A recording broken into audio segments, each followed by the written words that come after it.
ఏపీలో రైతులకు పంటలకు ఏనుగుల బెడద తప్పనుంది. ఏనుగులను నియంత్రించేందుకు కుంకి ఏనుగులు రాష్ట్రానికి రానున్నాయి.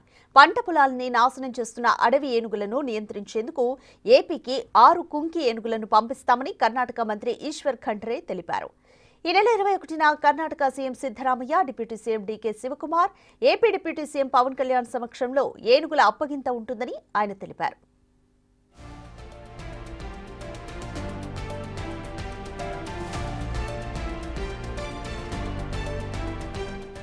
కుంకి ఏనుగులు కావాలని గత ఏడాది ఆగస్టు 8న కర్ణాటక ప్రభుత్వాన్ని పవన్ కళ్యాణ్ కోరారు. అదే ఏడాది సెప్టెంబర్ 27న విజయవాడకు కర్ణాటక మంత్రి ఈశ్వర్ ఖండ్రే కూడా వచ్చి ఈ అంశంపై 2 రాష్ట్రాల మధ్య ఒప్పందాన్ని కుదుర్చుకున్నారు.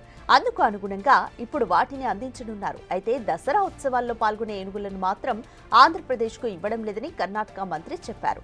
కుంకి ఏనుగులు వస్తే రైతులను ఇబ్బందుల నుంచి కొంతమేర ఉపశమనం కలగనుంది. ప్రధానంగా ఉత్తరాంధ్ర, చిత్తూరు జిల్లాలో ఏనుగులు పంటలను నాశనం చేస్తున్న ఘటనలు తరచూ వినిపిస్తూ ఉంటాయి.